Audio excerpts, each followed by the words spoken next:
and I will call. I'll share the communication. Yeah, well, you guys, and I just, I'm still a little behind. I mean, it's only just- Yeah. You know, okay. Well, I don't have an answer. Somebody- Carol, do you want Yes. Great. Welcome, everybody. I'd like to open the meeting tonight at 6:10 p.m. And the first item on the agenda is a workshop, actually, so it's different than our normal meeting. It's a workshop on parking safety as it's affected by parking. From my viewpoint, it started out as a conversation about parking at the Stone Pier, but as we talked about it, we realized we have other issues to talk about. So parking in general, the four topics that come to mind for me are Stone Pier, Chandler's, Bennett's, and the top of the Hook are all four places where different things are going on with parking, different issues have come up with parking. So it is a public workshop. I would ask that everybody limit their comments to 3 minutes. If you have more to say, you can come back again after other people have had a chance to speak. And with that, do we normally open up a public workshop with comments from the board, or do we start right out with the public? Do it however you want to do it. Okay. Okay. Let's, everybody okay with that? Yeah, okay. So any comments on parking from the public? And you'll want to raise your hand, and then when you're recognized, come up and stand within 5 or 6 feet of the owl so that the public can hear you and see you. Other public, yes, Tika. If you could stand kind of towards the end of where David Hill is, raise your hand by the end of that table. That way we can make sure that your face and not, you know, your belly or just your arm or something is shown. So then, so direct your way towards that one. Yes, yeah. Thank you. Any comments?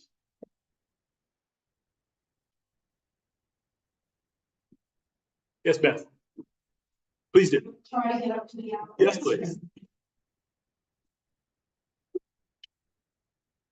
Thank you very much for having this as part of the meeting. I'm disappointed there aren't more people here. It's a very busy time of year, as we all know. And I hope what comes out of this is some ideas, because you're calling it a workshop. We're not here to say for the record, we're trying to work together and come up with a plan. And my concern, the first concern I have is I wish that we could think of a way that there could be a traffic pattern on the Stone Pier. Perfect example this morning when we were there, we had somebody bring us down, which Doug's around this way, brought us down, and we couldn't make a circle and go out, or he couldn't make a circle go out and go out because of the parking of our neighbors talking to one another, chit-chatting, so that there was no way to go out around them. So he went on to the monument here and backed up. My point is, if we didn't loiter there, I know we'd like it to be like it used to be, where everybody went to the boat, saw their friends or family come and chat. We just don't have the space. And I wish that we could have some sort of a traffic pattern that we could go in and then go out. And I hope you will consider enlarging the road and getting our diagonal parking, because that's been on the books for a long time. I believe the money is there. And the other thing, I think we need to have sit down with CTC and see what we can work out with them as well, because the barging, not having it at the same time, and I realize sometimes tides do that, but 5 or 10 minutes from boat time would be helpful, not at boat time. And the other thing is not allowing people to go down and park their cars overnight or not be in their cars when they're taking them off and on with the barges. I know that's not supposed to happen, but it does.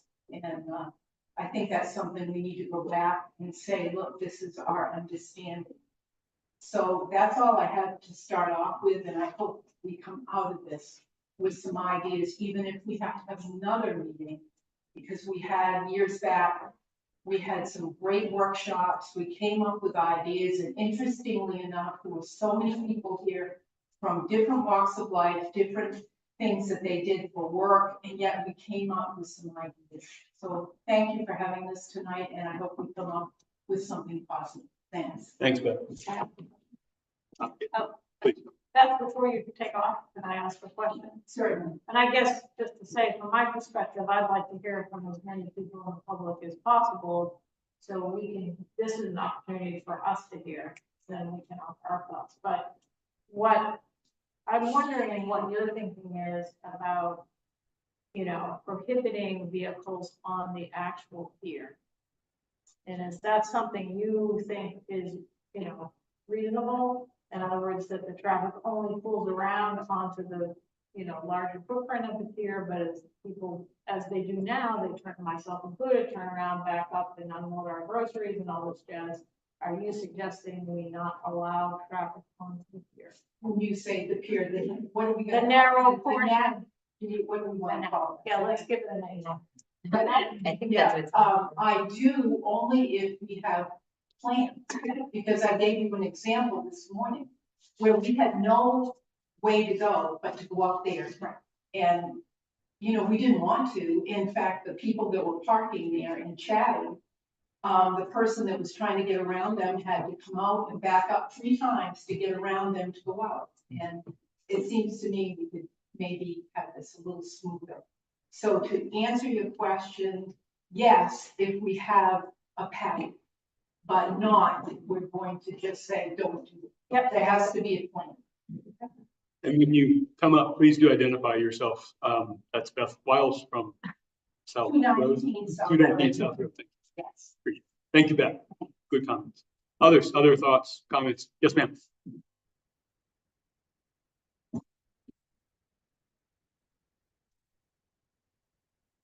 Hi, Hi. I'm Celia Sandbloom, 197 North Road. It's the Sam Valley House. I'm here in the spirit of trying to work together. It's important, and we love being here, and we live right at the top of the hook.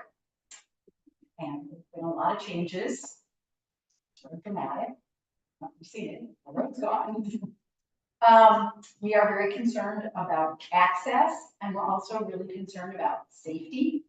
And we want, as the people who are sort of living right there with the parking, we were interested to know the status of a plan or what might be happening in terms of access and safety going forward. Thank you. Is the board okay if I just take a shot at answering that? Because I was one of the 2 select board members who was working on that with the Indian Island Corporation and the abutters. And forgive me, it was all on Zoom, but I think you were on at least some of those Zoom conversations. Yes, meeting is actually tonight at 7. Right. But in those meetings where we were talking with the landowners Yeah. right in that area, you've been part of those conversations, right? Somewhat, my sister, Okay. stepbrother, Yeah. like, we've been trying to sort of tag team Yeah. in those meetings, yeah. So to That's why I've been dispatched. Gotcha. Brief update for the public, because of the loss of the parking at the base of the hill, the IIC, Cumberland and Shabig Land Trust conversation and decisions led to no more parking down the road, parking only at the top of the hill, which is where overflow parking used to happen. For the last, and bikes, yes.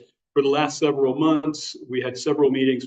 Mark Dyer and I had several meetings with the abutters, the landowners up at the top of the hill, and the people right below the top of the hill. And help me, the head of IIC, Ted Ballard Yeah. facilitating the meetings. It ended with a bunch of drawings going back and forth, not professional blueprints, but drawings that were done by people on the committee. And the last one came back from Ted saying, this one, the abutters can agree to. We've used that one to talk to 2 contractors. We have a bid back from one of the contractors, and the other one promises a bid tonight or tomorrow. So that will be on a future select board agenda to talk about those bids and whether we want to move forward with them with money from the capital budget that has been reallocated from one problem at the hook to this problem, if you will, or to this problem writ large across the island. The sketch includes 2 parking spaces to the right of the gate. They're all parallel. None of them are pull in, none of them are angled. 2 of them are to the right of the fence chain gate, quite a bit to the right, because in between the post of the chain gate and the parking is a staging area, a drop-off area, and a place to park bicycles, and it's fairly large.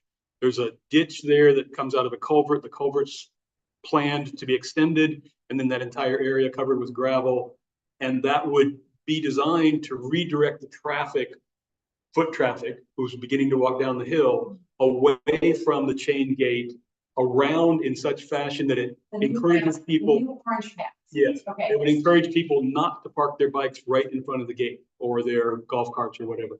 So 2 parking spaces then between that staging area and the south side of your driveway entrance.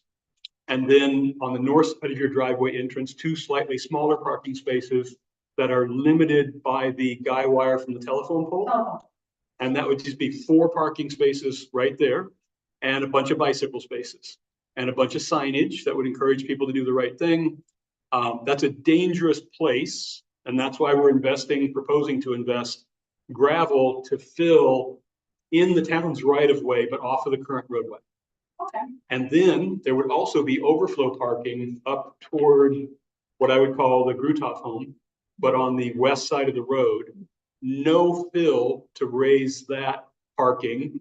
So those people will have 2 wheels on the shoulder and 2 wheels in the road. But that's a place where it's a straight shot and people have better visibility. So that's the current state of the plan. It'll come back to the board sometime in the next few weeks, few meetings, and the board will then vote on whether to move forward with one of those quotes. So timeline roughly, Construction late summer, early fall, if the board approves. That's a guess. That's a pure guess. I'm not a highway engineer. Yes. Okay, Okay, well, thank you so much for the information. you're more than welcome. Thank you for the questions.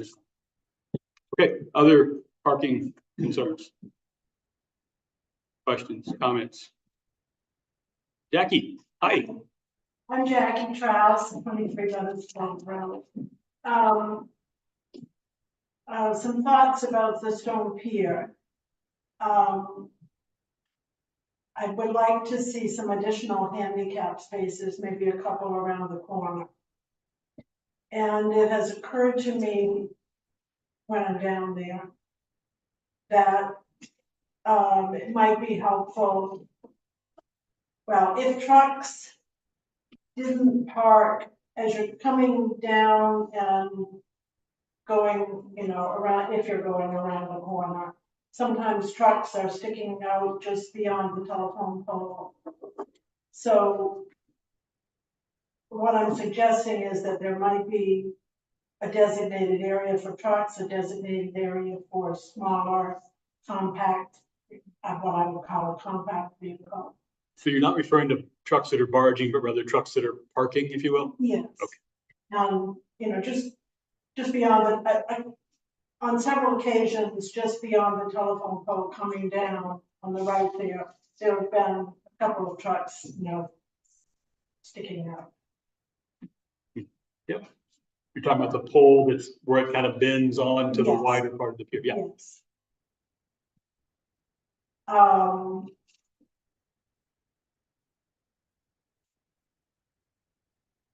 I agree with what Beth said about, perhaps not having traffic on the pier, but depending on how far we have to walk to get to our vehicle, that poses a problem, can pose a problem. If we don't drive down to pick up our groceries. Vika had made some points or suggestions about Bennett's Cove parking situation. And I interpreted what you said in the packet that you were proposing, I don't know whether, whether it is a proposal, that the trucks that are waiting to get back on the barge stage themselves up on the main road, South Road, yes?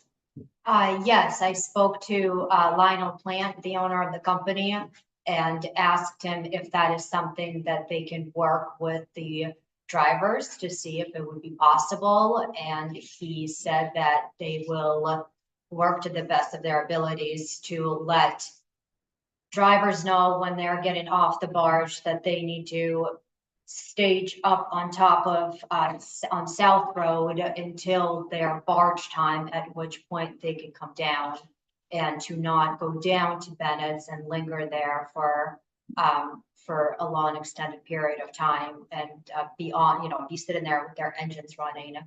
And so they're willing to work with us to try to make that happen as best that they can. Understanding that sometimes we can't always control if, people choose not to listen and still do that.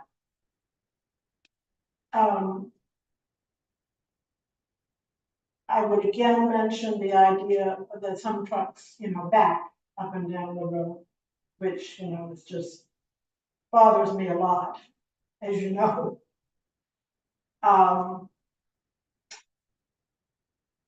Just last week, a big truck backed all the way down the road. And then happened to drive all the way up and then drove all the way down frontwards. Of course, I was tempted to speak. All I did was take a picture of that truck. So whether Lionel Plant, could also tell the drivers that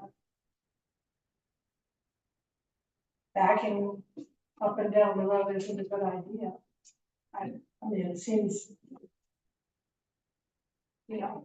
elemental to me.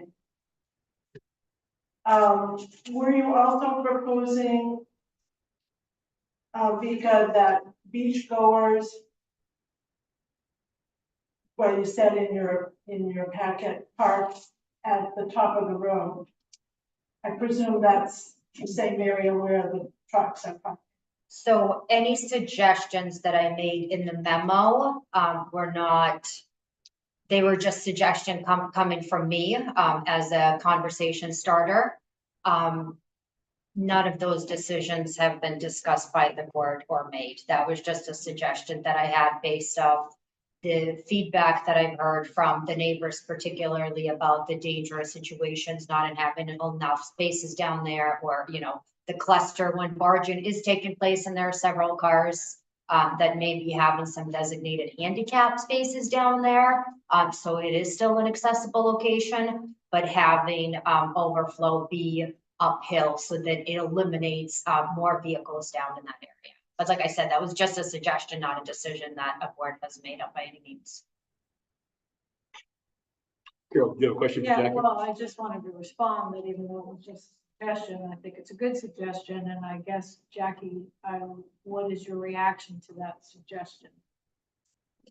Well, my first reaction was that I pictured more pedestrians on the road walking down from their vehicles. If a parent was bringing some children, obviously, depending on the age of the children, they couldn't walk. Everybody would need to walk down the road. Yeah. And, it is a dangerous road. Because of the trucks that weigh 6 to 8 tons and more probably. Can I ask Jackie another question? So, I just want to make sure I understand correctly. Are you talking about a truck backing off the barge because it's facing the other direction on the barge and backing up? Well, I don't know the reasons that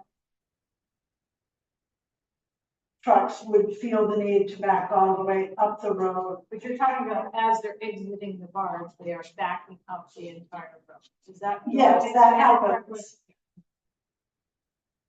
The one the other day backed all the way down the road. And then went back uphill and then drove down the road, is that what you said? Exactly. So Interesting. a confused driver, Perhaps a confused driver. I'll send you a picture of the vehicle. I wondered if it was a, subcontractor. It seemed to have utility written on it. Oh. No, it was, I don't, can't remember. gotcha. Yeah. Picture would be great, thank you. So those are my immediate concerns. Hold on a second, did you have a question Yeah, for may I ask Jackie? a question too? How many parking spots are there safely now? Safely? Yes.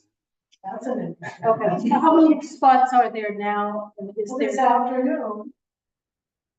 I believe there were, late afternoon, say between 3 and 5. There were at least 2 golf carts and 4 vehicles parked on the right-hand side looking at the water. okay, and there's not a handicap spot designated? Okay, thank you. Thanks, Jackie. Other comments, ideas? Yes, sir. Mr. Wiles.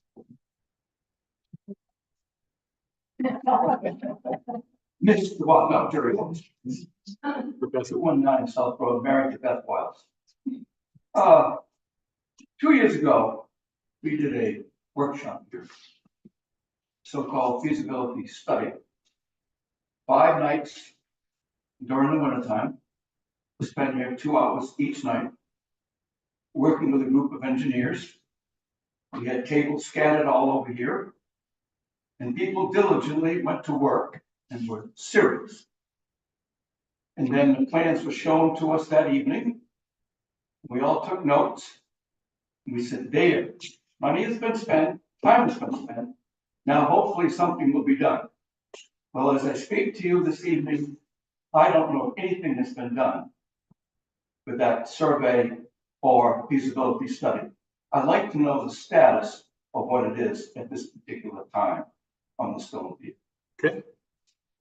Thanks, Jerry. Carol, do you want to take a shot at that? Carol and I have been the ones most directly working with Vika, with the engineering firm that's been working on a couple different aspects of that set of questions. Carol, do you want to take a shot? You want me to? I guess relevant to parking, I think almost all of there's been multiple designs, including the one that Jerry talked about, that basically have either a horseshoe shape or a loop of parking coming around on the wider portion of the stone pier and having drop off of people. So basically, that's why I asked the question. All of these designs do not have access in general up onto the neck of the pier. And so that, I think that is if I remember correctly, that is what that workshop came up with for parking design.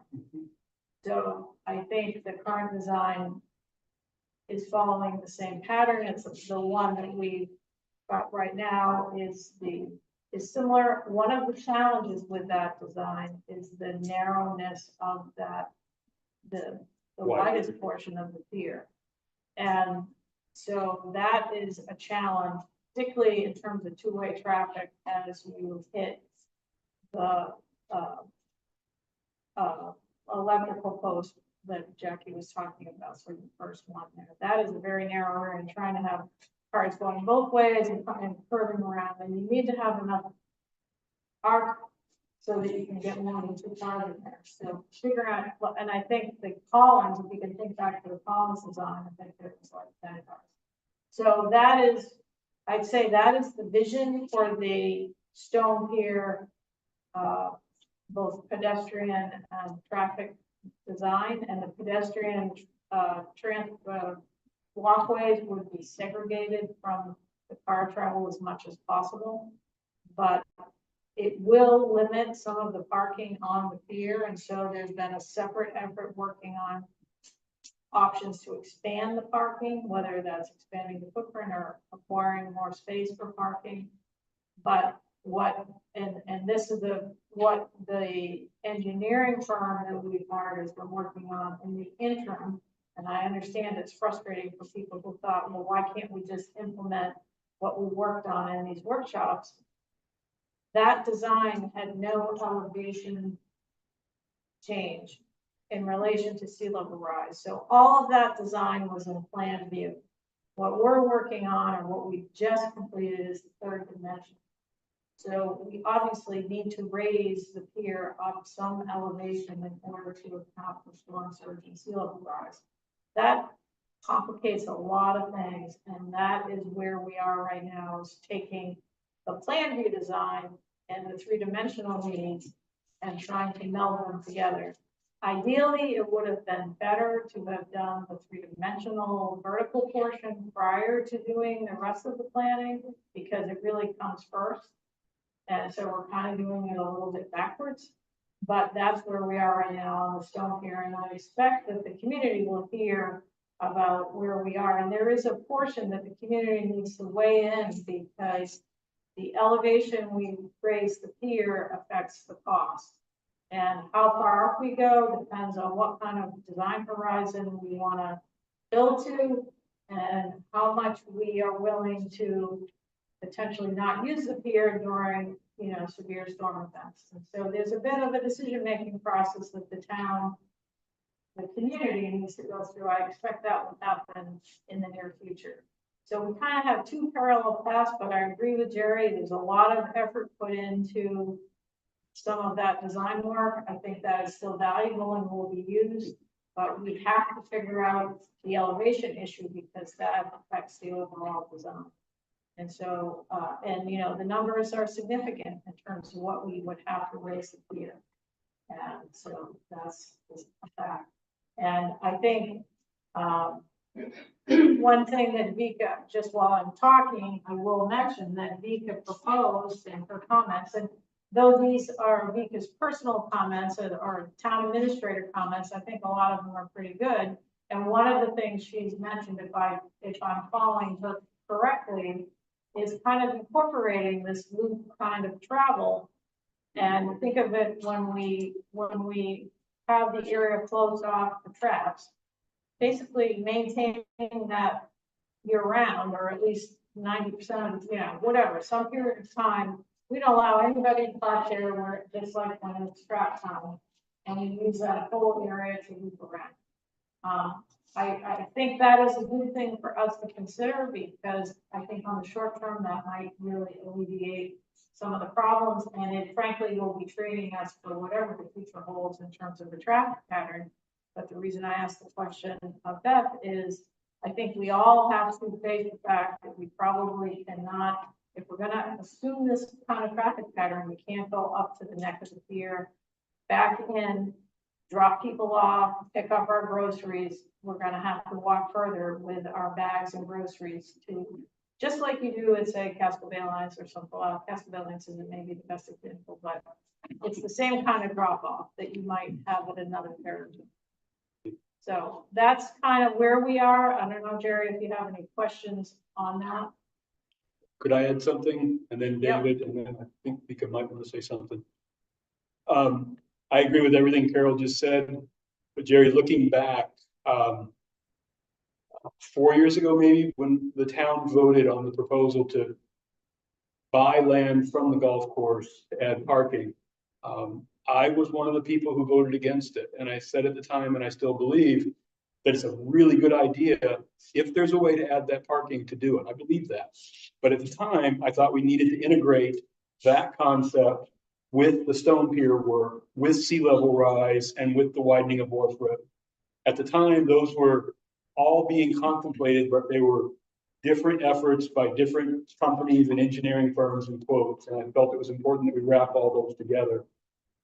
That's what's been done in the last 2 years, is working with a firm to wrap all those together. And the long stake in the sand has been the sea level rise and wave run up analysis. At the time that we contracted with these folks, we had a time frame of this based on what NOAA's then commitment was for their work in Maine on sea level rise and on mapping bathymetry, the underwater contours in the bay. NOAA wound up years behind their original schedule. And last November, this board voted to move forward with our own bathymetry study just around the Stone Pier so that we could continue the sea level rise work. That is now, I'd say 95% complete, and we hope to complete it in the first conversation of the final deliverable with the consultant in the next few weeks.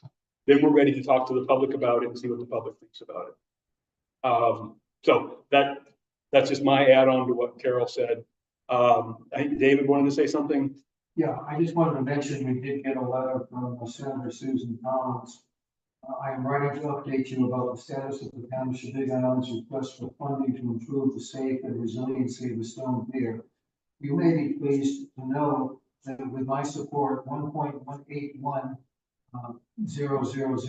$1.8 million has been included for this request in the fiscal year 2025 agriculture appropriations bill recently approved by the Senate Appropriations Committee. That's the good news. Although there are several more steps in the process before any appropriations bill are finalized and sent to the president for signature, including reconciling differences between the House of Representatives and Senate versions of the bill, I wanted you to know of this important development. As Vice Chairman of the Senate Appropriations Committee, I will continue to advocate for investments that will improve Maine communities. Thank you again. So that's good news, but it's not certain. Yeah. Well, to follow on to that, at 4:33 this afternoon, we got an email from Pingree office, and we had applied for the same project with them and Collins at the same time, telling each of them that we were asking the other. And Pingree office just let us know this afternoon late that they got 850,000 of the 1.187 million that we asked them for. They think they've got 850. Again, it's got to get through the sausage making process. But as they say, last year, everything she put in there got final approval when they did their joint thing with the Senate. And then lastly, there's a grant that was just submitted by members of the select board for basically funding for the next step in the design process, which is going from the concepts that we've all worked so hard on, the community especially, but going to the 30% design level. Once we have the designs engineered to a 30% design level, then we can get serious about how we're going to fund the project. And that'll be a combination of capital that we've set aside, bonding, and money we can get from different government and nonprofit agencies. So, Jerry, I hope that's an overly long answer to your question. Well, I've got one comment. Yep. Carol brought up a point. It was simple. During November and June, that part of the pier is left for the lobster. And we get by with it and we tolerate it. There's a lot of things you just brought up about the money, time, reports.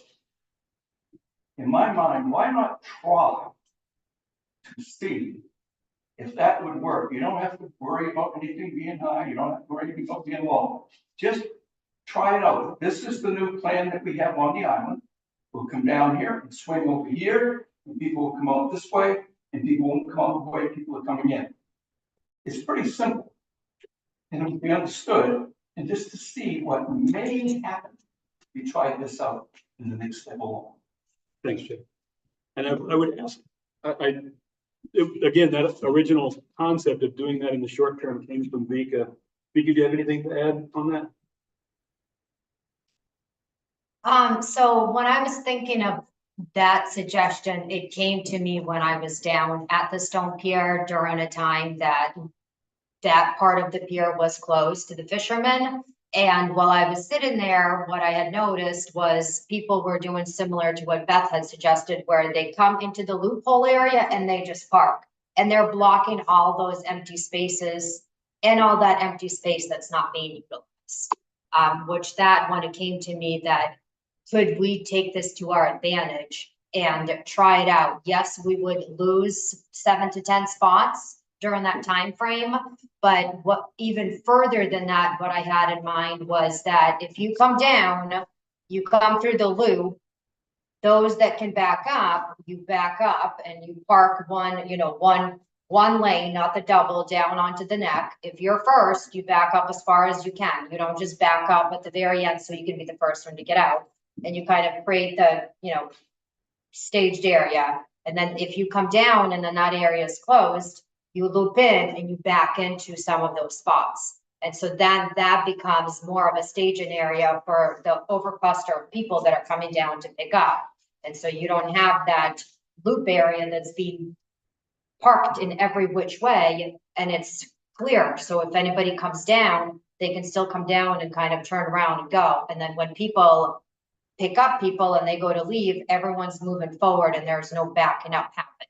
So in a similar concept, but more so utilizing those spaces for people that are coming to pick people up and backing into them and waiting. So then people aren't just in every direction.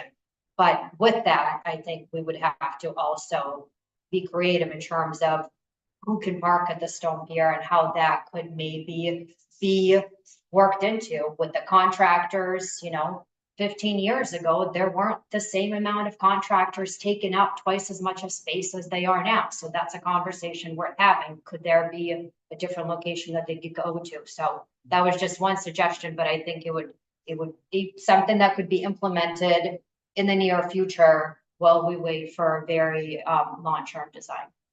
And I think the key question here that we'll all need to grapple with as a community is, are we willing to park further away in order to improve that traffic flow in that circular pattern?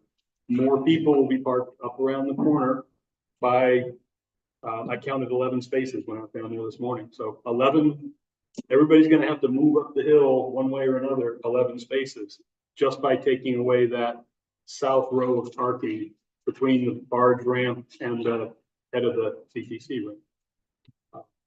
The circle thing is really attractive to me. And also I'd like to not have, eggs thrown at us for making people park further uphill. So Richard and Beth might want to say something again. Yes. So to address part of what Gary was saying was, is this something we could maybe pursue sooner than later? Like soon, in the next few weeks or something, what would it take to pave or whatever, pave or demarcate, put up signage saying loading and unloading only, no parking, loading and unloading, and have it work like what you were saying. Just come in, do their business and then leave. I think part of the answer to your question is, That's what we do. yeah, many of our ordinances require town meeting vote. However, our traffic and parking safety ordinance is a select board ordinance. So we could make decisions on that at the next select board meeting if we chose as a board to do that. Doing the drawing, laying out the painting, making sure we have the right dimensions. We might want to engage a couple hours of work from a traffic engineer to help us lay that stuff out. Somebody who knows what they're doing. But as a community experiment, I certainly think it's got room to grow and flourish quickly and try it. And then, at the end of the fall, look back and say, wow, that was stupid, or wow, what a great idea that was. Why didn't we do that 20 years ago? So we've got 10 more minutes allocated to this discussion. It's been a really good discussion. Any other comments, any other locations, any other ideas? Oh, Beth, you raised your hand. If there's somebody else that has. You're right. I'm sorry. Somebody who hasn't spoken yet? Anybody? Please. Yes, please. I'm Whitney Harvey, 18 Bennett Cove Road. Right there. Perfect. Thank you. I'd like to follow up on what Jackie said, as to parking in Bennett's Cove. As you all know, many, many years ago, people had weddings, they had reunions on the beach, they had all kinds of activities. There would be loads of cars parked along Bennett's Cove Road. Anybody could get by, walking, biking, or driving. That was never a problem.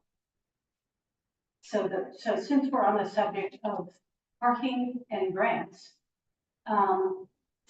there are now 4 or 5, sometimes 6 huge trucks. I wish that I brought my photos today, and I think we've sent them to you all. Blocking the entrance to the beach.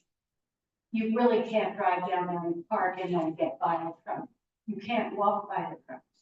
A good example, and there's a beautiful picture, terrifying picture that Jackie took the other day of the rec center having a beach day.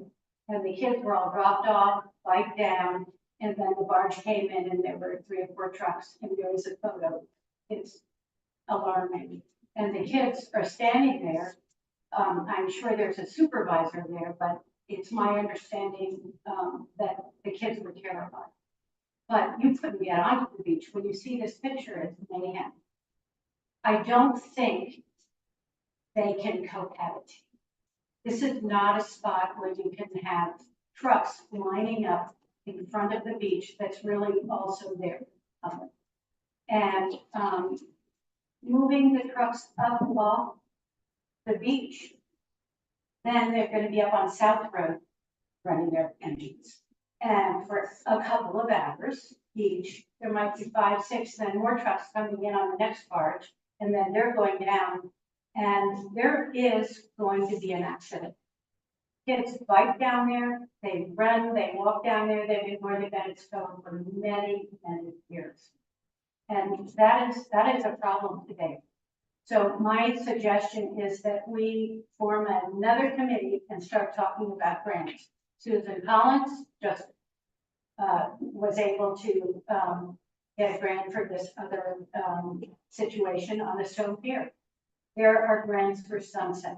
Sunset was purchased by the town of Cumberland, which we were a part of, for barging, because there's too much barging at the Stone Pier and Bennett's Cove.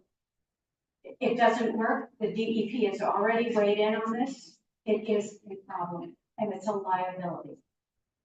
It is an accident waiting. So my vote is Sunset.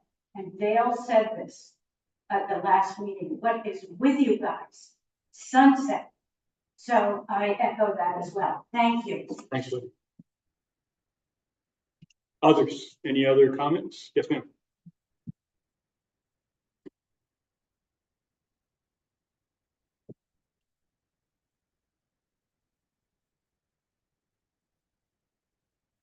All right, 14 Cascabay Lawn Landing, she can walk backwards.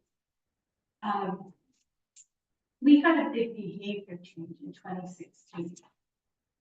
And until 2016, trucks stayed in the residence that they were servicing and did not gather or stay in Bennett's Cove or at the top of the road. And it's a very simple behavior change to ask the trucks to stay at the residence where they're servicing and then get notified 15 minutes before, rather than creating a whole lot of staging that just, as someone who's watched it, so it's a very simple behavior change, and I think easier than the behavior change at the Stone. Thanks. Others who haven't spoken yet? Being none, Beth, what was the other comment you wanted to? Just that I hope that we can, Come on, please. Thank you. I just hope that we can continue our conversations about the Stone Pier and realize that we are not a resort, that we are an island, and we are a community year round. And unfortunately, or fortunately, there are people here that stay year round that have to walk and get down to the Stone Pier with it blowing and all that, and we have to think about that. And I'm hoping that you can move forward with the golf course. And I think all of the communities have to think that we need to plan something together. And this chatting with the golf course has been a long time. I don't know if you have to wait for the reports on how high, we have to build. But I'd really like to see that moved on, and I think also the community,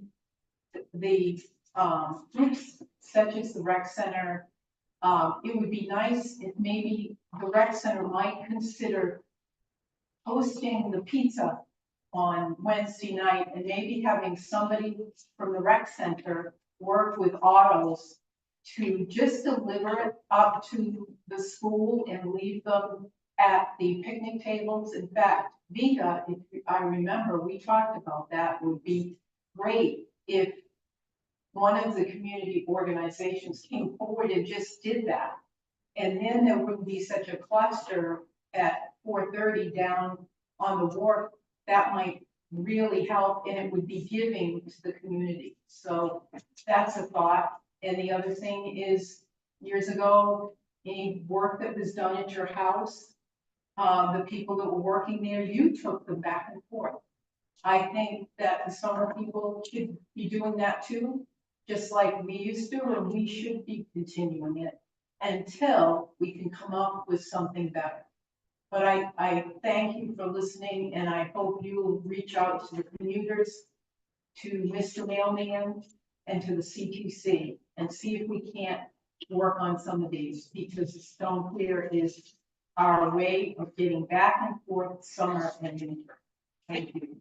Thank you. Yeah, we don't have much time left, but I think we could kind of allude to it in her memo, and something we've been talking about for a while, but I think we may want to think about resident parking at the Stone Pier as a, and I just want to give my personal experience as a year-round commuter. Particularly, I just remember one occasion when Courtney Dottie and I were bolting to the boat as we parked way up the road at 6:30 in the morning. And as I'm running down to the boat, a couple contractors' trucks start up with no one in them. They have their remote start while they're coming over on the ferry. And for some reason, it was just incredibly mad. That I am like trying to get to work on my side, and the contractors will have a toasty little truck when they get over there. And so I do think Long Island, for example, many of the islands have resident parking. I think if we are going to consider restricting, what's ultimately we're going to lose 10 or so parking spaces if we try this new plan. I think realistically that has to be go hand in hand at some point, maybe not initially, but with some kind of resident parking. And we do have an elderly population here, and it isn't fair to expect them to park up at the corner of Wharf Road and have, you know, occasional visitors parking down at the Stone Pier. So I think, I don't know what it would look like, but I do think part of the whole picture would be to consider resident parking, or sticker parking or something. Long Island, I think, Long Island I talked to quite a bit. They fortunately have extensive parking, so they don't have the same problem we have, but even they charge for parking.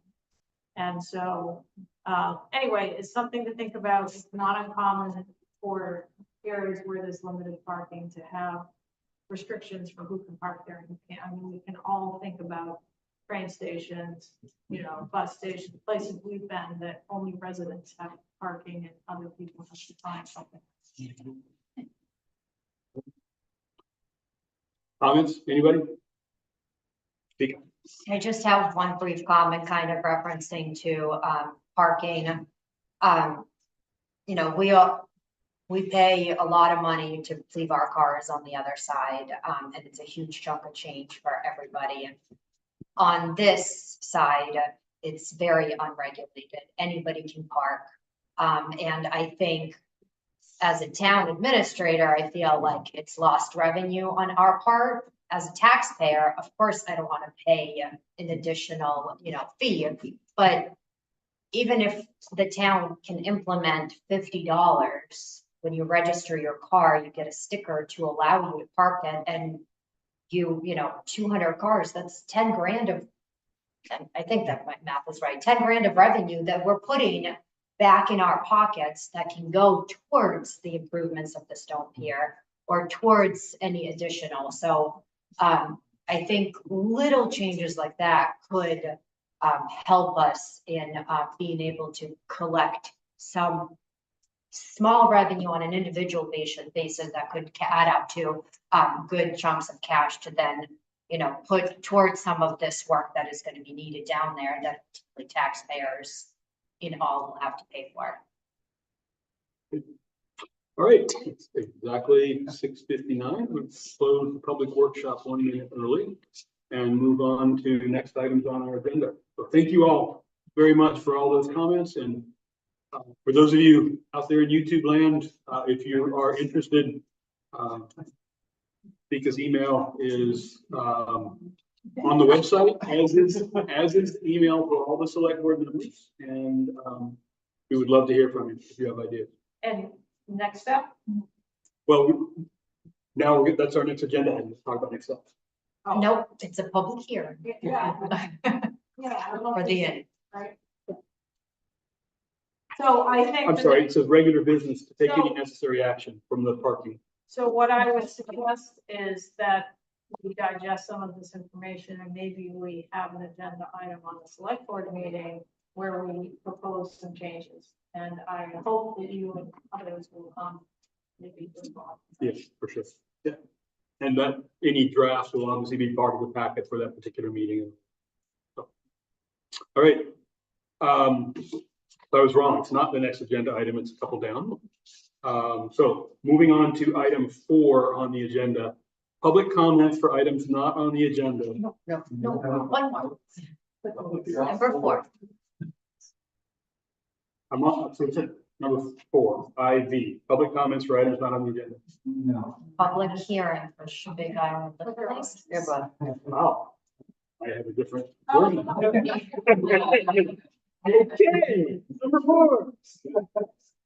Where did that come from? Well, yes, thank you, dear. Sorry about that, everybody. I printed that off not long before the meeting, and obviously I picked the wrong version. So, item 4, public hearing for the Big Island Inn liquor license.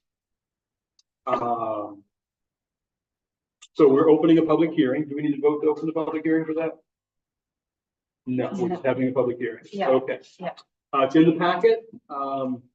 Board members, any comments on the application for the liquor license for the Big Island Inn? Any questions for their food and beverage manager who happens to be here in the audience?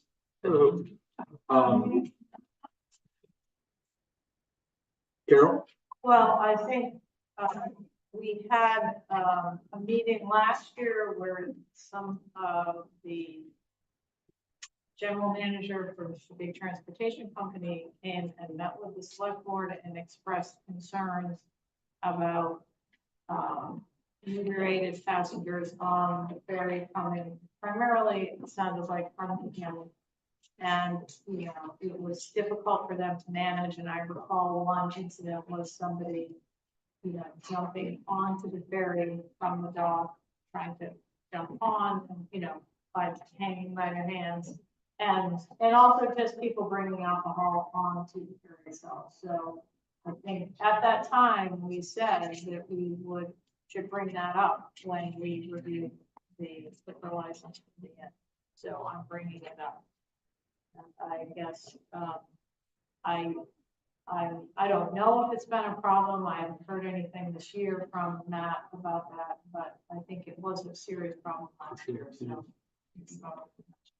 I have not communicated with CTC in terms of whether it has been a problem. I did ask Mailman to see whether he has seen an increase or decrease.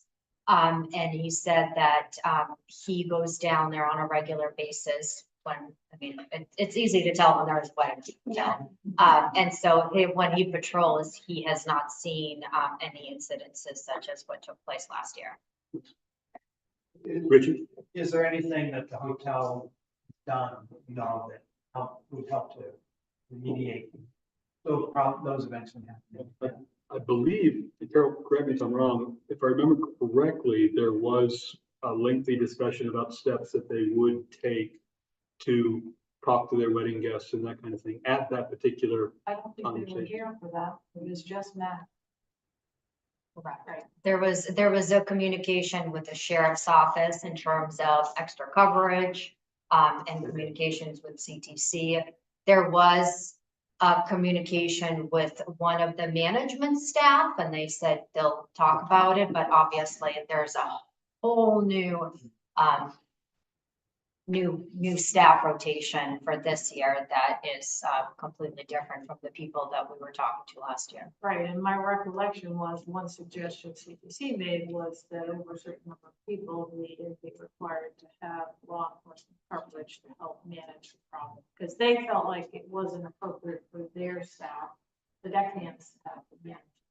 I think it sounds like, I mean, I haven't heard that it's a problem this year. I think there were a lot of weddings last year and maybe we're on a different, schedule. So I guess I have no objections to approving liquor license for the inn. I guess I do have a question as to, I mean, presumably the inn's been serving liquor. And so how is it that we're approving this now, though they've been open for a while? So with the liquor license, it's something that goes through the state and they expire every 3 years. And so they're currently working under the liquor license that they approved with us a couple of years ago. This is a renewal for the next one. Public hearing is required through the state to take place. And then you'll see a regular agenda item will put you in the position of making a motion to approve it.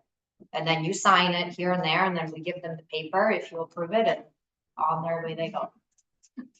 I can't speak to last year because I wasn't here, but I. Okay, could you step up to the owl, please?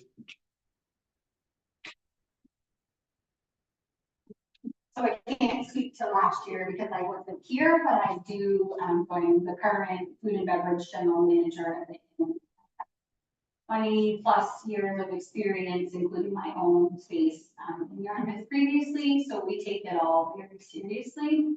And I think last year there was 20+ weddings, and this year there's 10, so it's like a significantly different season. And we mostly transport wedding guests back and forth to the ferry, and I work most of the wedding night, but don't see it's not like a rush of people walking down the road. The wedding's capacity is about 110 at most, and a lot of them are significantly smaller than that. Typically, half of those people stay on island, so you see maybe 60 or so that leave at most in the evening, and they often leave anywhere from like between the 9 and 10:30, so it's not even all at once anymore. That's helpful as far as the flow of traffic. Happy to answer any other questions if you have them. Other questions from this? I'll just say the impact of weddings has been less this year and it is felt much better. A lot less stress on the community to have fewer weddings. And it may not benefit the inn financially, but it has been a nicer situation.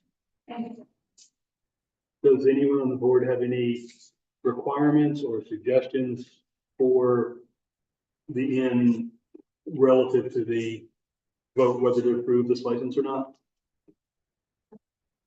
Okay, thanks, Kate. Thank you. Yeah. Any discussion from the public on the license? I should have actually asked for a motion first and then Nope. public comment. No. We come out and then there is. Come out of here, you Yeah, let me- regular. Thank you. So we don't need a motion to exit the public hearing. Nope. We close the public hearing. And now we vote on whether to approve, right? So the next agenda item is 2466. It's the park and safety workshop, whether you want to. Next item on the one I'm looking at is public comments for items not on. the agenda. Yes. Okay, Yeah, now we're kind of going into regular. now we're entering into our regular meeting. We've closed the public hearing. Any public comments for items not on the agenda for discussion, not action? Seeing none, thank you. Moving on, regular business, item 24-066.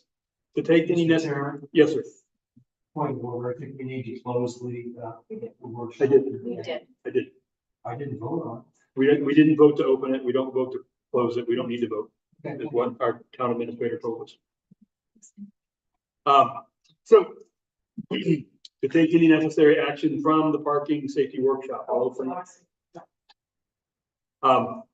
Carol, And not to I just think that the next step would be, that we would come back with some suggested changes, and I would be willing to work with Vika to kind of come back. We have a parking traffic ordinance, and I'd be willing to work with her to come back with some suggested changes to that ordinance.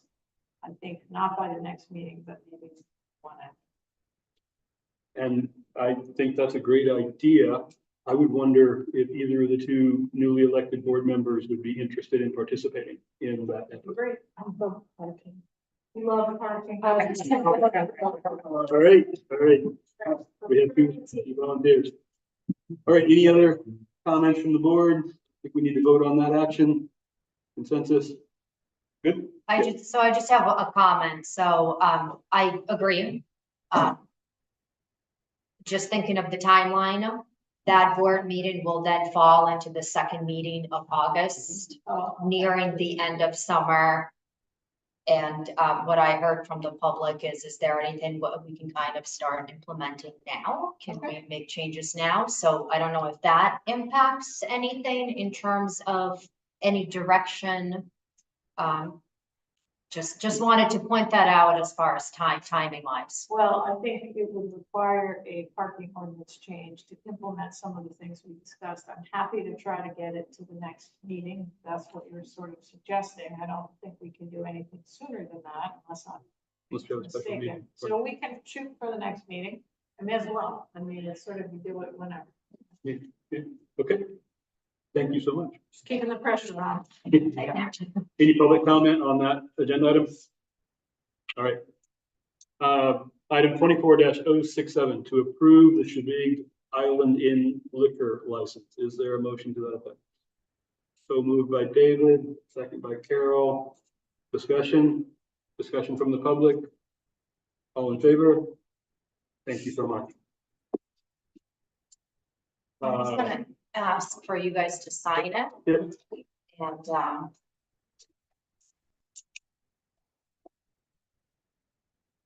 so signature of official and name, and it needs to be in red. I mean, not red, blue ink, which I brought a black pen. So. I wrote myself a note, but I didn't write. It's blue. Oh, here we go. Thank you. I wrote a note, but I didn't bring a pen.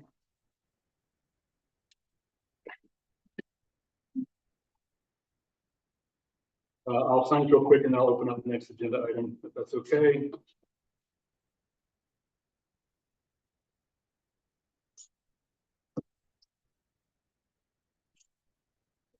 All right, next agenda item 24-068, to discuss the resubmitted materials in the application for shoreline stabilization to the Nottawam property located at 32 Sandy Point Road, map IO1-021C, and take any necessary action. So there has been an application, I think submitted originally by the Nottawam families. And at one point it might have included some abutters, and maybe it doesn't now, I'm not sure. The application at the DEP proceeds, if the application at the DEP is approved, as I understand it, it would then move to the town of Shabig for the select board, for the planning board to, it would go through the code officer, and it would be for the code officer and the planning board to consider. The planning board would, I believe, hold a site plan review to consider the application for, in this case, a seawall. And there's an extensive list of criteria that leads that discussion. It's been revised in the form, the design of the seawall, as I understand it, has been revised. And I believe that's public record on the DEP website. The application has not changed. And the question was brought up regarding the time period for public comment at the DEP. And it was suggested that the select board consider whether the select board, on behalf of the town, wanted to propose any sort of communication on the topic. For the background of those who haven't been following this, that whole beach area running from the drive down entrance that lobstermen use at the head of Bennett, at the head of Coleman Cove, all the way down to Johnson Cove.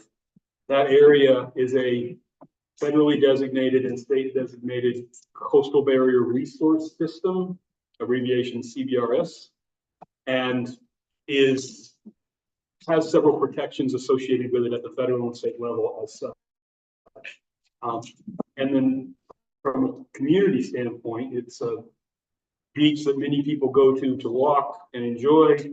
And it has suffered, as has the bank, for several properties along that waterfront from the recent storms, and especially from January 10, 13 storms. So I think that's kind of an introduction as to why this is on the agenda. And this is nothing to do with any planning board activity.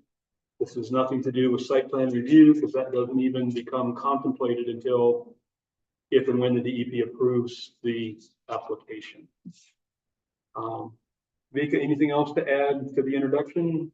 Yeah, I just want to share a communication that was received from the attorney representing the Nottebohm family that is applying for this, and the board was CC'd on the entire communication, and there was a reference to the fact that it wasn't properly noted, and the party did not have the adequate notice. The notice was properly noted, and I did check in with the town attorney to make sure that the town and the select board is in the position to be able to make a comment, and the board is in the position. There is no application pending in front of the town. It's in front of DEP. The select board is the authorized body that would provide the comment. The attorney did request that this agenda item be removed tonight, and for the board not to vote on it. And The attorney for the the Nottebohm attorney, yes. And the town attorney recommendation was that I share the communication with you and let you know that that was suggested, and that you make the decision based on how you want to proceed. And I would normally cover this email in communications, but I did receive emails, a couple of emails from members of the planning board just asking for why this item was being discussed by the select board. And I think I covered the logic behind why it's an agenda item in the earlier comments. So with that, any conversation, comments, thoughts from the board? Carol. And I guess just by way of explanation, we had a meeting with the DEP on that field trip, you might remember, Sunday, maybe. And then we also went out to Sandy Point, which is the area that this project is proposed. And it was at that time in just general discussions about, there's definitely concern about the potential impact of any kind of stabilization project on the sand system in a coastal barrier resource. And I wanted to explain that coastal barrier resource systems are not every beach on the island or in Maine is a designated coastal barrier resource system. The Hook is one, and Sandy Point Beach is another. And this proposed project is in that designation. And because these are very dynamic, I guess I'd have to explain it, looking at the Hook, very dynamic systems that sand supply shifts around naturally and can erode and can move quickly. I think they've been designated as these types of systems because of those features. The state and federal, so they're designated both by the state of Maine and also by the federal government as both very resources. And stabilization projects are prohibited in terms of using either state or federal money. So you can do a stabilization project, but they will not allow you to use state money or federal money for a stabilization project. And that's in recognition of the types of systems these are. And because they want to discourage, armoring and hard surfaces being installed in these sites because it can really interfere with their natural development. And so the upshot of all of this really is, I think that as a community, we may want to, and this was, one option that was presented to us by the Maine Department of Environmental Protection. Just like you might do on an agriculture lease, the town can offer comments on the application that is being considered at the Maine DEP. Now, we understand there's this new set of plans that's been submitted. I think next step might be to look at those plans and see how they've changed from the prior plans. And then as a group, decide whether, we want to offer any comments. Personally, my comment would be to the department. And I will say the department does not have very rigorous regulations for managing these types of projects and regulating them. And so, they're not very evolved considering what we know now about sea level rise and coastal area resources. And so I think my personal thinking is that we may want to emphasize to the department the need to really look carefully at the potential negative impacts of a stabilization project and for them to really, consider whether or not could be some unintended consequences on the neighboring properties or on the Sandy Beach system, which we think of as Sandy Point, in their consideration of the application. That's my personal suggestion, but I think it would require all of us to look at the plan and then have a discussion and decide whether as a board of selectmen would want to submit any kind of comments. Thanks, Carol. Richard? Is it possible to have engineers look at this and give a prediction? Well, the town could hire an expert to offer their thoughts on it. But I'm not sure if we want to, I personally would prefer that the Department of Environmental Protection plan an expert. Yeah. But it just sounds like this is wild card variable, how it's going to affect bordering properties. Now, what we know it does affect. Right. We know it does that. But how well can the engineering of the whatever barrier be done to lessen it? We don't know until it's been 50 years. And then it's too late. There's emerging science and you can find engineers to support all sorts of positions I would propose. The potential impact, and again, you can find all sorts of opinions on this, but the potential impact is at the either end of a seawall. All things being considered, there tends to be a wraparound effect of erosion at the ends. The second effect is that depending on how the seawall is designed, that hard surface can amplify the impact and backwash from wave action, thereby washing away the beach. And there are a couple of examples on the island where we've actually seen that happen. The Hook is actually a really good example. You can go down there and look at where the old seawall, new seawall, old seawall, new seawall, no seawall picture exists, and look at the different impacts on the sand below those seawalls or not seawalls. But it's very complicated. Point about engineering is well taken. I think what Carol is suggesting sounds to me like some sort of request to the DEP to look carefully at the impacts on the community and on the ecosystem. And I guess I would add that that's in part because it's classified as a coastal area. Yeah. I would not recommend that for other types of projects. It's really, there's a reason why it's, you know, you're prohibited from spending state or federal money on those types of projects in these types of systems. So given that, I think just encouraging them to perhaps hire an engineer to kind of evaluate the project more comprehensively. Yeah, I would add that one of the ecosystem services that a coastal barrier resource system provides is future protection against storm impact. Leaving them to move as they move, there is a natural process that is described in the scientific press, scientific literature about how a coastal barrier resource system protects the island in effect. But when you have personal property involved, the equation gets complicated. Yeah, David.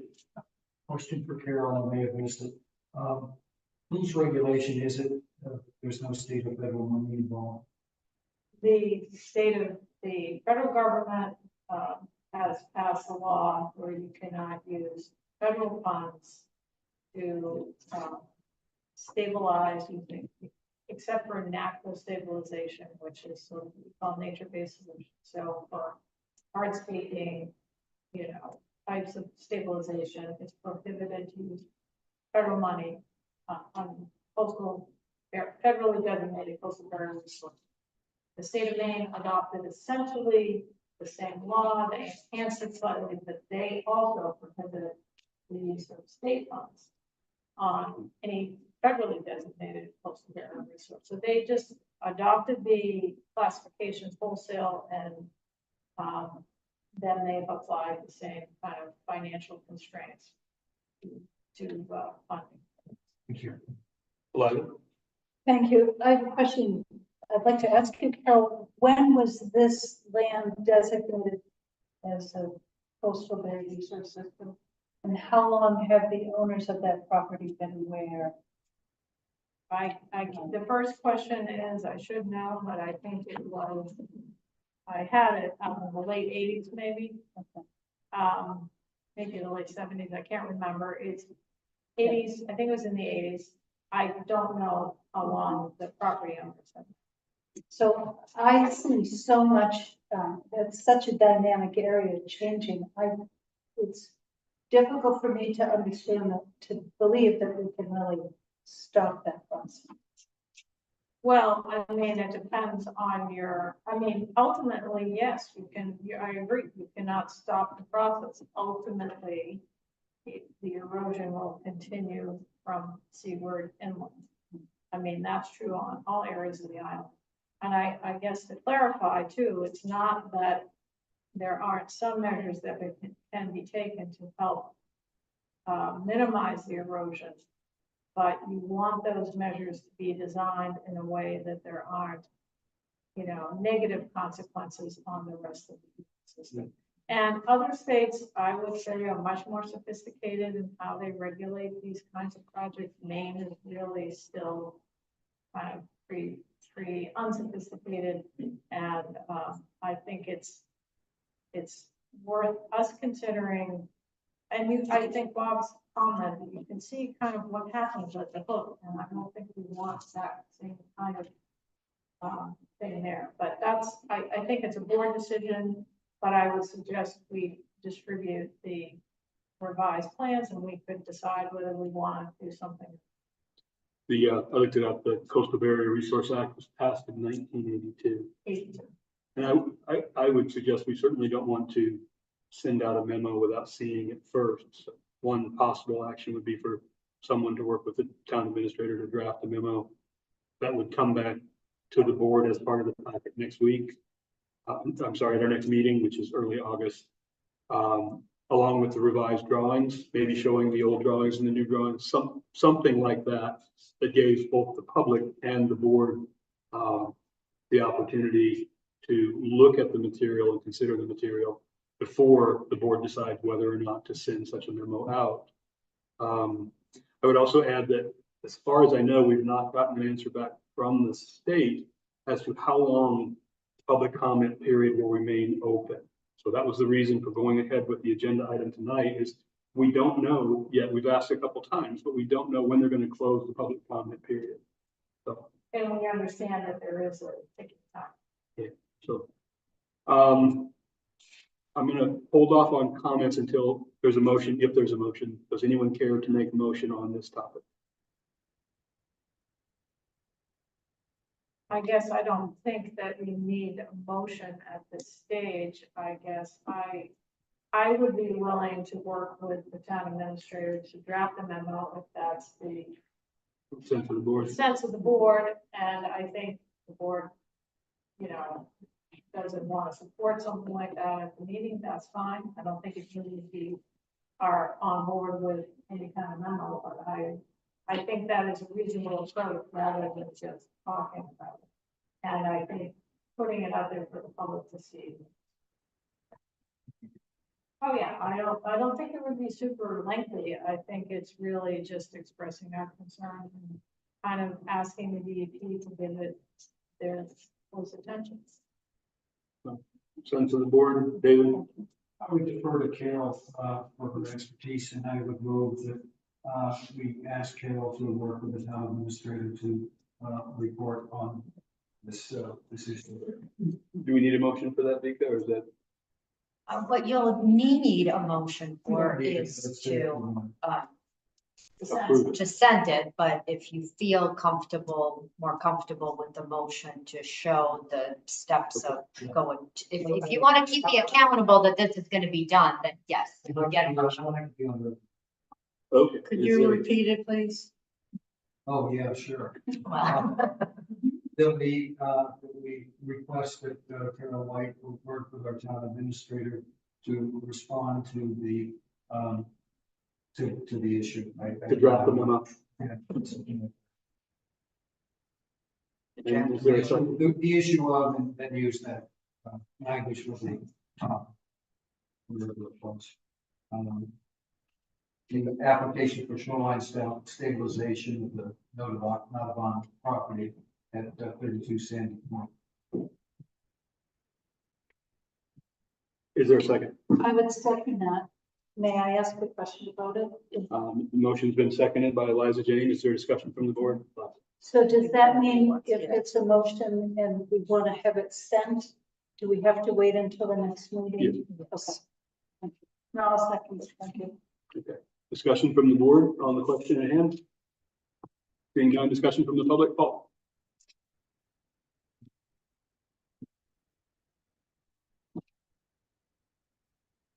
Paul Bell, that's 62 Sawyer Road. I am a member of the planning board that initiated the conversation with the the understanding of why this item was on the agenda tonight, how it reflects and how it fits our ordinance and our requirements. It is very likely that this town is going to receive over 10 of these shoreline stabilization requests in the near future. All right, I work with a lot of permitting people on the front end of a lot of these projects. To date, though, I don't believe any of them have hit this town.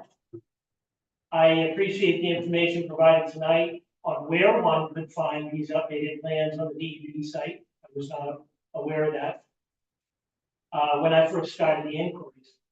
But I get concerned when our ordinance has a very strict set of standards for the applicant to present their project to the town for consideration. And when the ordinance has a very strict set of review requirements for that. And part of that is the public process, okay, be it a site walk, public meetings, site plan review, etc. What I heard tonight, though, Bob, in your explanation that concerns me is when you say that the effort to put this on the agenda was to speak for the public to the DEP. As far as I know, the public hasn't gathered and offered their comments or insight on this situation. So I understand the specific concerns of coastal area resource, right? But I think that the Board of Selectmen on this island is preempting the public process and that the applicants deserve their chance to put it in this room, let everybody speak to it before a letter is sent, essentially opposing them on behalf of the town. And they will have that opportunity when the letter is drafted. It'll be part of the packet at our next meeting. And they'll be able to comment at that point. And I appreciate that, understanding that sequence, but I still would suggest that the public presentation of their project by the applicant, okay, in this forum is appropriate before the town expresses an opinion. Yeah, thanks, Paul. Go. I'm sorry, other comments from the public? Aaron? Aaron Julie Nights Up Road, also a member of the planning board. And so my concern that I just want to bring to your attention in connection with this is just a process question. Obviously, there's a mechanism, Paul pointed out, in the town ordinance for dealing with this through the planning board or CEO, depending on if it's temporary or permanent. In addition, there is earlier interest that didn't go anywhere by the select board in having a temporary ordinance to put a stop to, the development of, or the construction of these sorts of structures until the town can get its arms around some concerns that the select board have, and that was abandoned. Here, the question that I have as I look at that is, obviously there's expressed by the select board concern that the DEP system, considerations of this kind of structure may not be adequate based on the way they look at projects. But from the town's point of view, I want to know if the town select board is going to go on record as saying this project is no good, or this one, or be silent as to other projects. What the particular, reason is, and what's the reason behind the decision to say we're going to oppose this project, whether it's a coastal barrier system or any other kind of, state or federal, federally permitted system or not.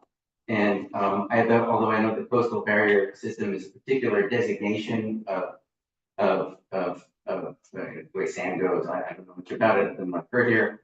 I don't think the concerns you've raised are unique to that designated area.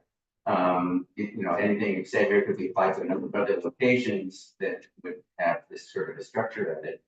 And the question for me is, which ones would you say, this one is a problem and we think that this is worthy of public discussion, and which one isn't? It seems to me like we should have a process for looking at that before you go into a particular matter. But that's my concern based on the history of things. Thanks, Ed. Other comments from the public? Okay, back to the word, Carol. So just to respond to some of the comments, this actually has happened before. The Hook project was also proposed in a coastal barrier resource system, and there was quite a bit of public discussion about that, and even at the DEP level. And I will say that, maybe, Aaron, we want to clarify this for people here, particularly for the board, what it is that the planning board, what regulation ordinance that you're reviewing this project under, and what is the criteria that you're looking at as a planning board. So could you clarify for us? Yeah, I can't speak to that too well.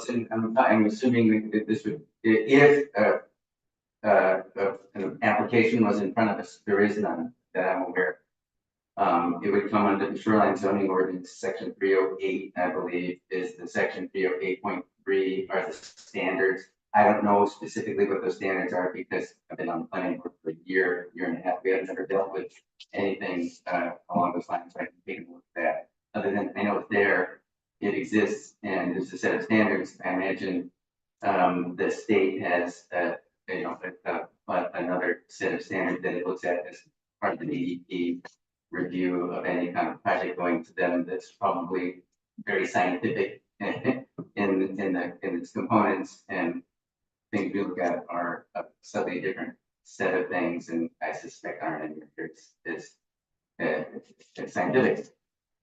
That's my understanding. Yeah, and I guess, first of all, I just wanted to dispel the comments that both you made that, you know, how do we pick which projects we're opposed to and not opposed to? I'm not suggesting we're opposed to this project. I'm suggesting we raise a flag that this is a sensitive area and that the department needs to give it extra care. That's very different than saying we're opposed to the project. The regulations that they are looking at this project under is the Natural Resources Protection Act. It's a very complicated regulation. And it's not, I think that it's much more comprehensive than our shoreline zoning regulations. And because of that, I think it's appropriate when we're concerned about that, you know, impact on the ecosystem in its entirety, that we, you know, make a comment on it. So I think they're really two different things, and I don't think this is preempting the public process here in the community. And that's my opinion. And I don't think the board, and I wouldn't prepare a memo where we oppose the project. I don't think that's the objective here. And I think that there may be a number of other stabilization projects that are proposed. I don't know of any others in the coastal barrier resource system as we sit here, but I do think they require special consideration because of the nature of the coastal systems, and they are designated that way for a reason. And so, I mean, if there was another one in a coastal barrier resource system, I might suggest the same. I will say that I am concerned that the state's ability to review these types of projects is somewhat limited, and I think it's our responsibility to encourage them to do an especially thorough job. I think it's not something that's going to come before the planning board and the same types of considerations. Okay, state, speak. To elaborate a little bit more on the conversation that I had with the town attorney in reference to these questions that were raised today, the attorney representing the Nottaboms, what the town attorney said is that there is a clear distinction that there is no application in front of the board or the town or any board with the town at all. This application is with DEP. The select board is the body that can respond as a representation of the town, which is why this topic is up for discussion.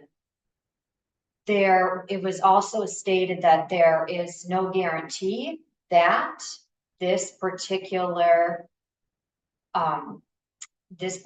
project will make it to town decision. The town attorney wasn't able to state whether that will even or ever happen. So this is an opportunity for the select board to provide whatever comments they choose accumulatively as a board, not necessarily in a way that it's going to impact or limit any potential decision that the planning board or coastal waters or other boards will have in the future if it does come to them. But being specific that it's in the moment right now with these comments, but not to impact any decisions that could potentially be made. So it might come to the planning board or coastal waters, it might not. If it does, these comments will have no impact on the job that planning board will have to do in making a decision whether they move the application forward or not. I hope that helps a little bit. We've gone over on time on this one quite a bit. I'm going to bend the rules a little bit and go back to public comment. Paul, do you have a comment? I also want to clarify that I did not rise in support or opposition of this situation or any other. I do wait for them to come before the town. But I'd like to remind everybody that this town modified our shoreline zoning ordinance. One only has to look at the cover page and see that the word shoreline stabilization was added throughout the ordinance.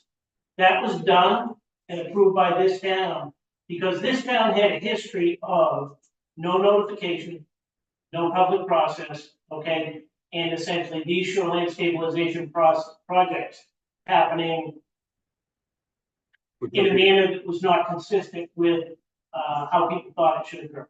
So ordinance changes were proposed, okay, and passed specific to this to create that public process. Yeah, I'll point out one slight difference, because I was You were part of it. there. Shoreline stabilization was already in the ordinance as it is now. But every place that all the other kinds of projects that required site plan review were mentioned, shoreline stabilization, out of the 6 of them or 5 of them, shoreline stabilization was only mentioned in 1. So that language change that Paul's referring to was for clarification to make sure that nobody, including code officers, neglected to notice that shoreline stabilization was required for site plan review by the CEO if it's temporary, or by the planning board if it's permanent. So a slight clarification. Yeah. Thank you. Yeah. Okay. Just one more quick Okay. comment. This is very quick. I apologize. So for kind of little background, this application was delivered to the town in the mail several months ago. It was shared with the board as a communications. No other communication had taken place with DEP or the property owners. The reason that the town is even aware to this extent is because a board member reached out for clarifying questions. It was told by the state agency that it was up to the property owner's discretion to provide any additional changes or information. The town has not received any of that. So this information is a result of the town asking follow-up questions. So I think the property owner really hasn't been as forthcoming with the documentation as it would have been helpful to be. However, they're following, as far as we know, they're following the regulations and the processes. They're under no legal obligation to send it to. With the changes that happened, it was said in an email that the property owners were provided, and that never happened. Okay, I believe there's a motion on the floor. We've got plenty of discussions. I would prefer a vote. All those in favor of the motion on the floor? Opposed? It's unanimous. All right, thank you. Thank you, public, for all the comments. It's complicated. Sea level rise is not a fun thing. Next item, 24-069, to discuss the proposal from GEI, which is an engineering firm, in reference to barging and take any necessary action.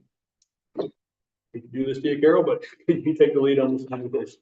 So I think at the last meeting, it was suggested or decided, Lisa and I met with this particular engineering firm, and to be honest, we really twisted their arm to meet with them, and I called in a few chips, but we did get a meeting, and they submitted a proposal, a week and a half later, so that's what's before you, and I think they've responded to our request, which is to really look at the feasibility of constructing a barge landing, and I will add that if you look on page 3, it includes an evaluation of the feasibility of private alternatives, which means that it's looking at other alternatives for providing sites.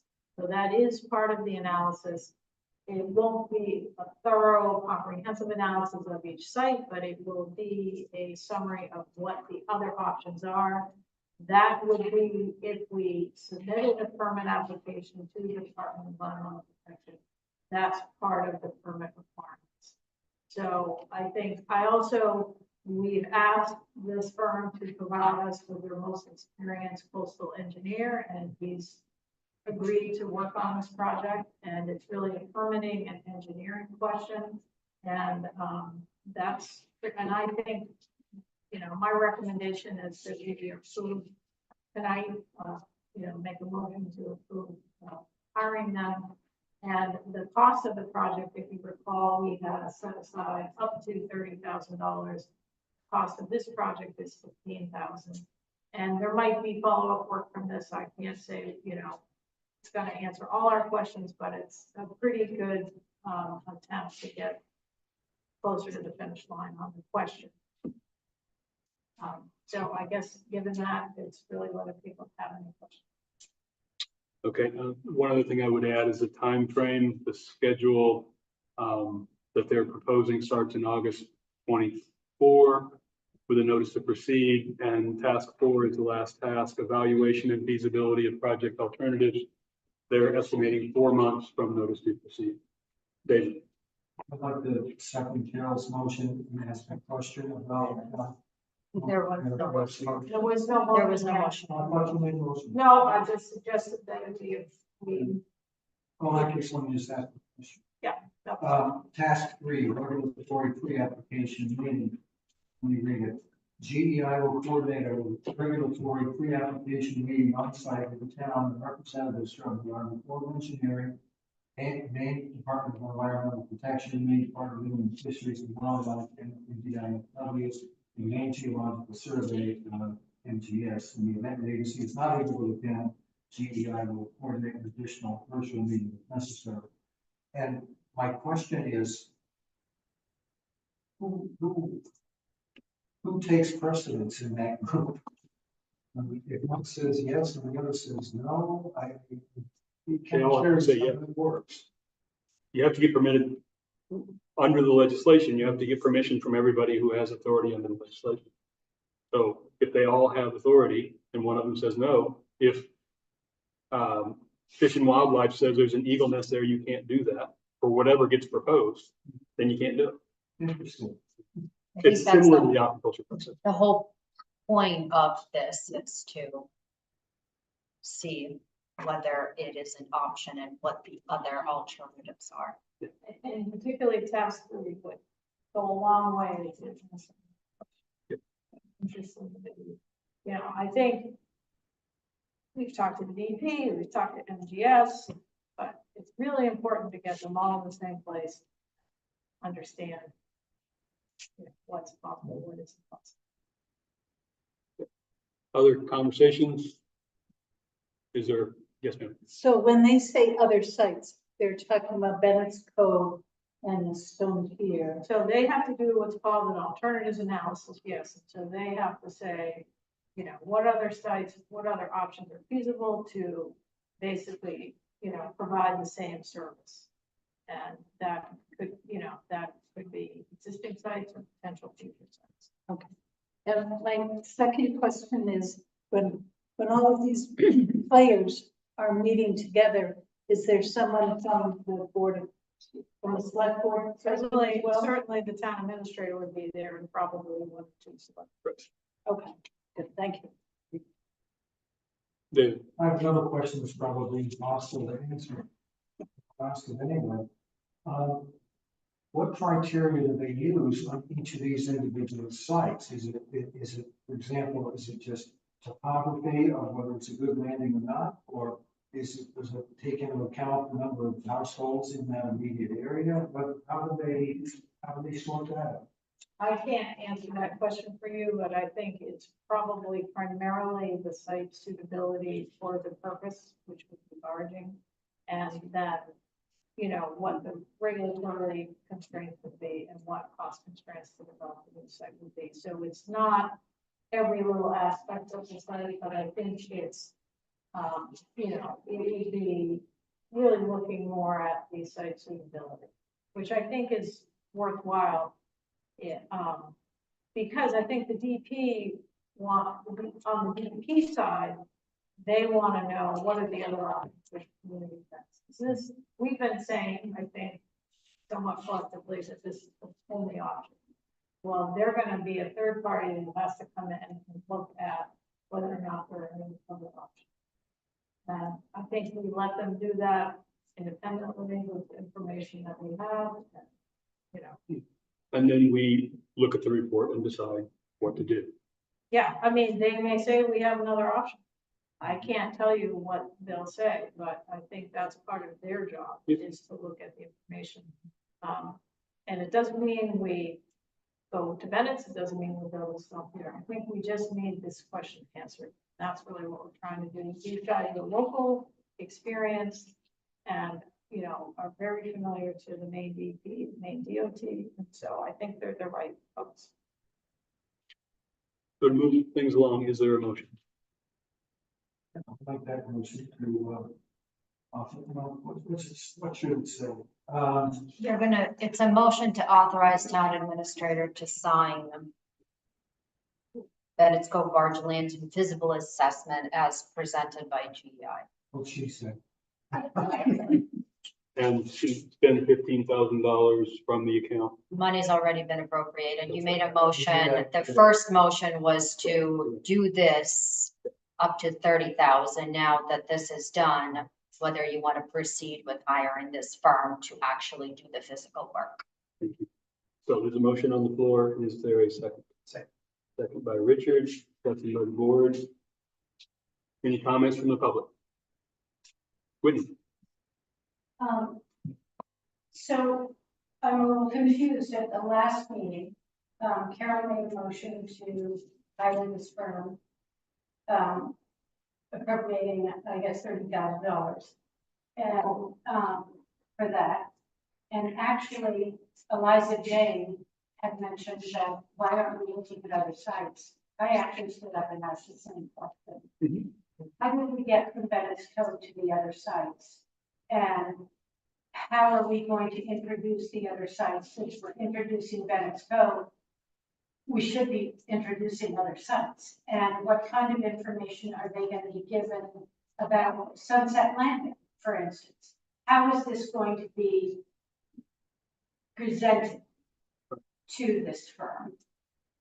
So the answer to your question is that part of the NERPA process. So Carol's motion was specific to finding an engineer who would help us determine whether a NERPA permit could be obtained for Bennett's Cove. That, right. Part of the NERPA process requires by law looking at alternatives. That's how we got to alternatives. Got it. So Eliza's proposal would have been duplicative of that effort that's going to take place anyway. It would have been additional town money spent on something that's going to be done anyway.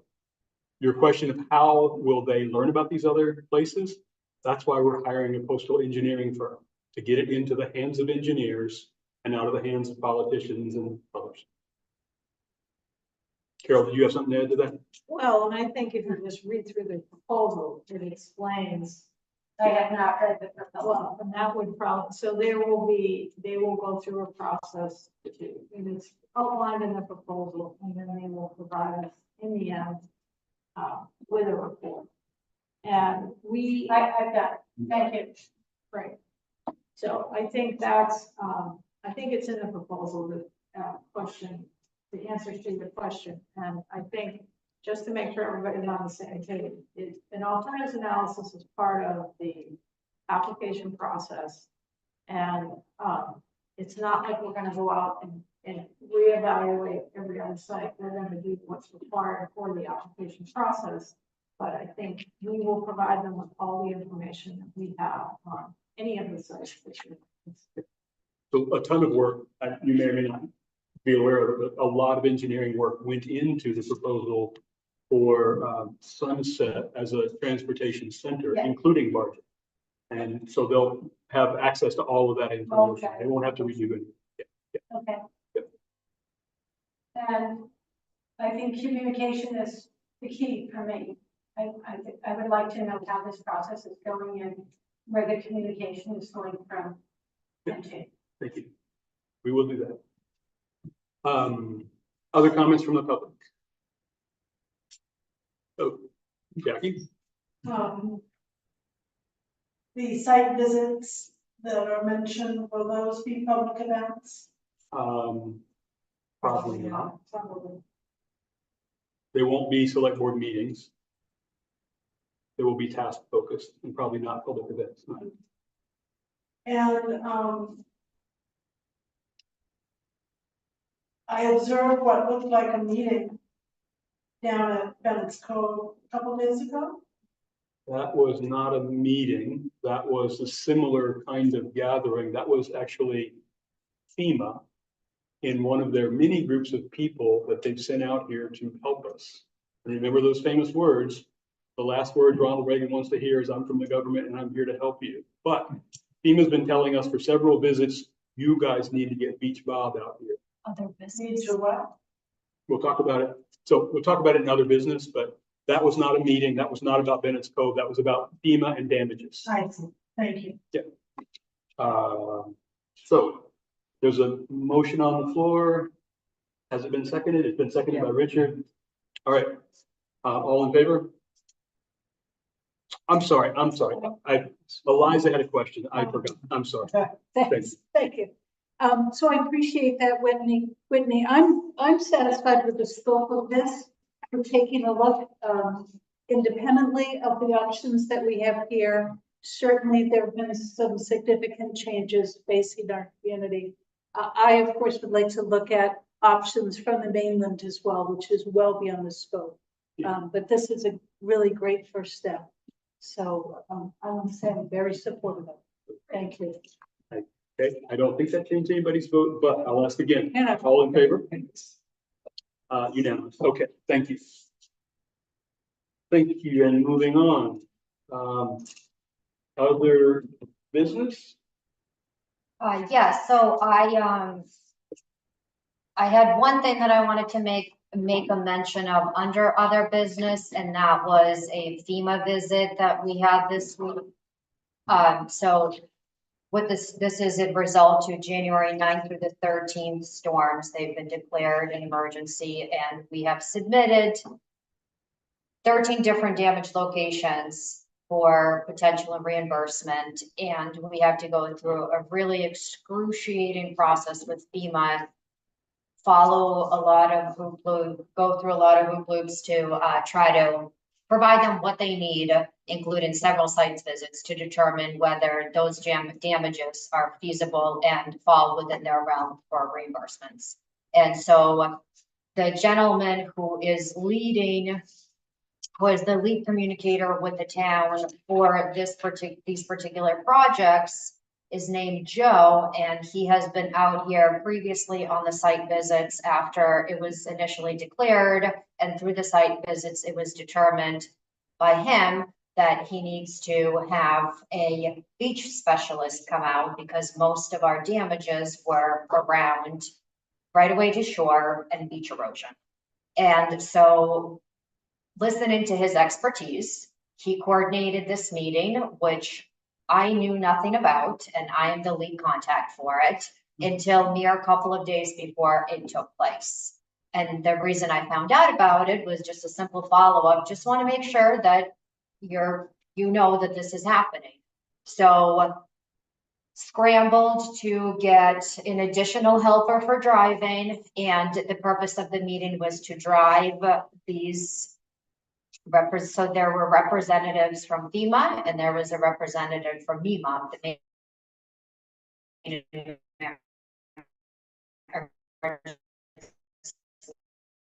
management.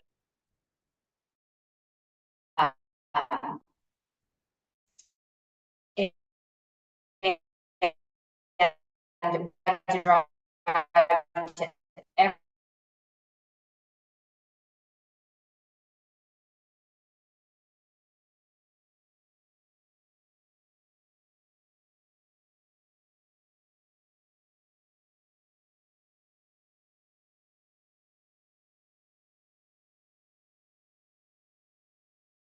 us recommended who did need to come out. And so July 30th, you're going to see a very similar group of people show up at a lot of these locations, because once again, we're going to have to bring them to all of the different locations. And so the road specialist is going to look at all of these locations to then determine whether what we submitted is appropriate and let us know what we're going to need in order to provide them. So it is legitimate enough information for them to then proceed on this 18-month journey as to whether it's going to be reimbursable or not. So. And I got to attend that as well. And I would add a couple of things. One, the reason that our beach damage doesn't qualify is a beach damage qualification under FEMA must relate to structural damage. We lost a lot of shoreline. We had people who lost yards. but we did not lose any swimming pools. We did not lose any buildings. Therefore, there's no beach reconstruction. I would add one thing about Beach Bob, who's quite a character. He's been around FEMA long enough that he knows the ins and outs, and he was very gracious in sharing loopholes in the system that even the people from FEMA were taking notes about. So that was beneficial, and we have his phone number, and he said, call me if I can help. There was a term they used, Vika, for this next round of visits. It wasn't site evaluation, but it was something like that. We're finally getting down to them bringing out the engineering staff, the technical staff that can say, here's what you need to do.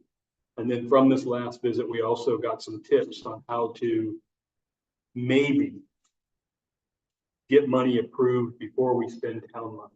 Vika did a really nice job telling them how difficult their standard statement is. You go fix it and then we'll decide whether we reimburse you. And Vika explained to them how that's hard for a town whose budget is only 1.5 million for that kind of stuff. And one of these repairs is 1.5 million. We can't do that. And then some of the more experienced people there, including Beach Bob, were saying, well, here's how you get the money approved in advance. Here's how you can get working funds. Here's how you convert the 15% limitation on remediation to a 100% limitation on remediation.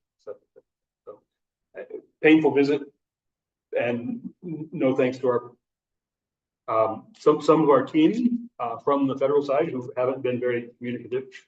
Don't know who's watching, but Vika did a really nice job pulling it together at the last minute, and it's painful working through all this stuff, but hopefully something good comes up. So other business. That's the only one that I had for tonight. Okay. Yes, ma'am. I don't know if it's other business or communication, but Paul sitting in the back. So Paul, are you submitting an appeal on your?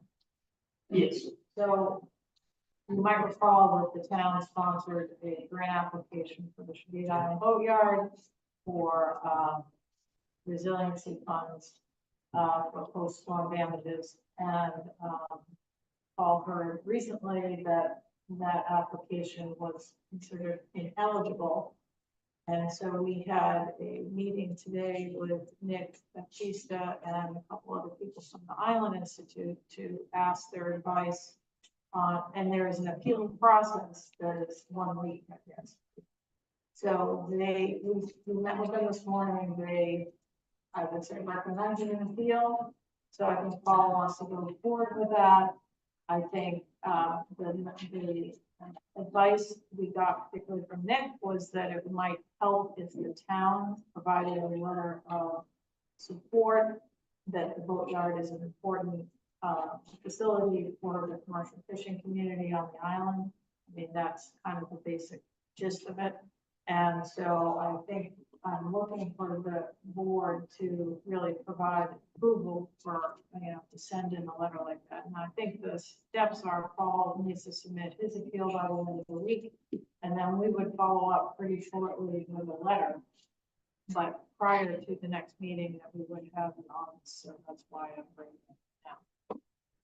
So we are empowered to vote on items of other business that were not on the agenda if the timeframes dictate that we do so, as long as they're not a major budgetary impact and that kind of thing. So we'd entertain a motion from anyone on the board who chooses to authorize the TA to work with drafting that letter.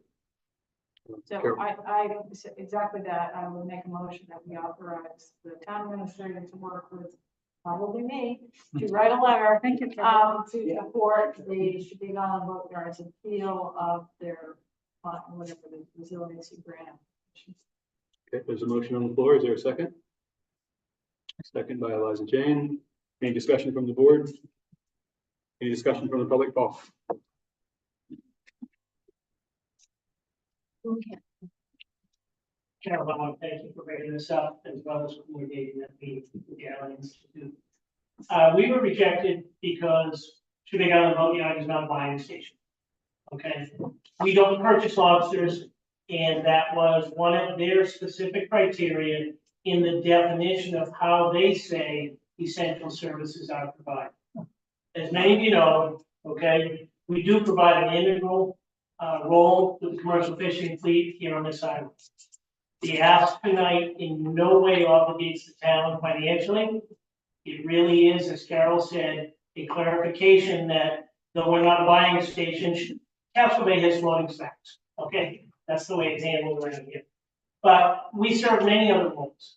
And if there still is funding available, and if the process is still open, we were suggested, okay, for resubmittal and a further explanation. So any letter from the town that really just confirms our role in this community would be appreciated. And specifically the lobster industry, Commercial fishing in general. commercial fishing. So what we do for the fishermen and agriculture, thank you, Carol, is obviously to haul them, store them, service them.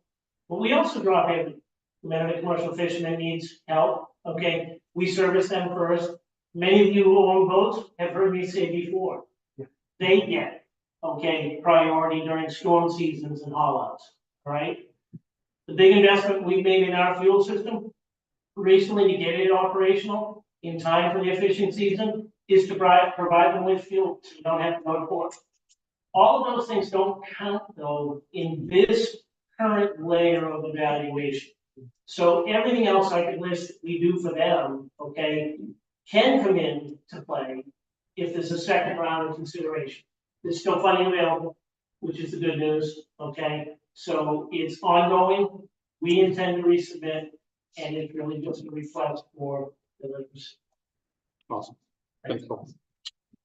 Other comments from the public? Okay, there's a motion on the floor, seconded, all in favor? Unanimous. Thank you. Any other business? Okay, moving on to communications. I'll go first, Vika. I've got 11 emails, or 11 email chains that go back to July 9. Some of them are quite detailed. I'm not going to read the entire email. I'll just refer to the headers. And I believe these are public records. So if anybody wants a copy of them, they're free to get that, right? Is that correct? Yes. Yeah, okay. The first one came from Pam Curran on July 9th. Actually, didn't go to me. It went to the code officer, but it was copied to Vika and Bob. And it's details about Pam's citations of how things scientifically and legally play out down at Bennett's. Again, I'm not going to read the detail, but I can share it if anybody wants it.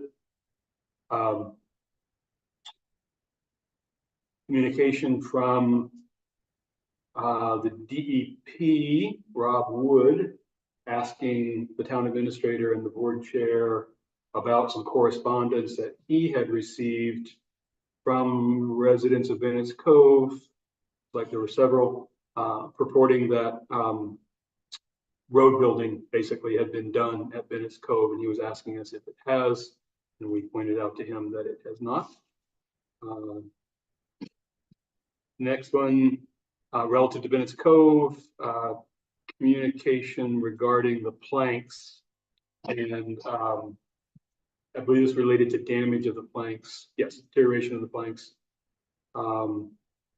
And there was some 2 or 3 spots where rebar was exposed from the road to the concrete, and the town crew went down and trimmed that off and made it safe again.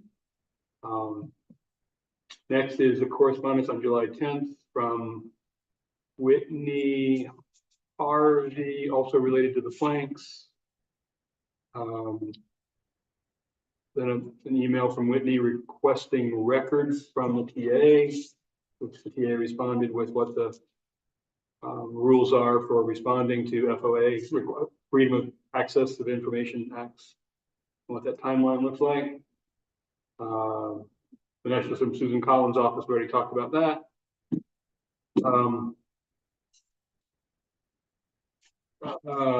Next was correspondence regarding some citizens who took it on themselves to dive at Chandler's and recover 12 or 15 pieces of Casco Bay Lines equipment that cost between $300 and $800 each that had been thrown overboard. And they pulled them up, put them on the dock, and got some notoriety on Facebook for that. The town contacted Casco Bay Lines and said, do you want us to throw these away? And the general manager said, we'd really like to get them back, and we'll dispose of them if we can't recover them. They took all but two. The two most damaged are still down there. You take steps to get rid of those after talking to them and making sure they don't want them, but they're way beyond repair. But they took the rest of them back and they didn't try to repair them. I would just add an editorial that it's just sad to waste that kind of money for an organization that is part of how we live out here, how we get our freight, part of how we get some of our freight back and forth. Bob, can you clarify with those, that they've thrown overboard all at once, or is it No, no. over? Overtime. And I don't even remember what home. I think they come from the home down by the boatyard, the Richardson. John Slack, he's connected with Ernie, who owns the Richardson House down at the boatyard. And by the way, he's covered a lot of interesting stuff down there and has returned quite a few Apple Watches. Email from Mark Dyer expressing some of his thoughts and ideas about parking, many of which came up tonight. Email from Kim Bain regarding surplus equipment at the town and citing some town policy, and Mika explained the situation to him on those items. A couple more. The information that we talked about already relative to the item about Coastal Barrier Resource Systems and the Sandy Point project. Legal correspondence on that same topic that we've already covered, and then the email that just came through tonight from Henry's office. That's all I have for communication. Sometime I would like to talk about a more effective way to deal with that. So you've nailed 99% of them. There's only two of them that I have. One was from Beth Wiles in reference to asking for some suggestions be made at the Stone Pier, a lot of what she shared tonight. The other was two separate communications from Matt Ridgway at CTC. One was apologizing for the fact that one of his captains ran over one of our signs and it was going to be replaced. And then the other communication was asking if the town will provide from Memorial Day to Labor Day 3 parking spaces for the CTC staff, more particularly on Fridays, Saturdays, and Sundays. It is in the ordinance that there's 2 provided. I told him I would bring it to the board for discussion and let him know, but at this point, I think it yields to a little bit more of a discussion simply with a lot of the other changes that the board is thinking about doing. Is that adequate or not? So. Yeah, it will be either a future agenda item or something covered in the parking assignment that we already have. Yes.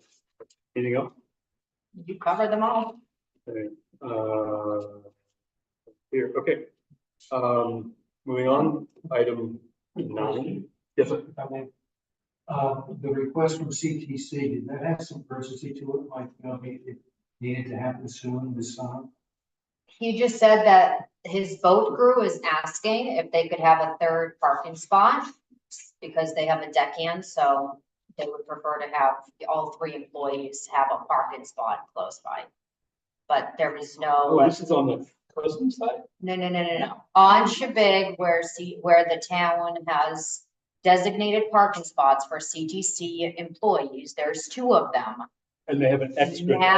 Matt is asked, the crew has asked if a 3rd one could be provided because they have a deckhand that they utilize during the summertime.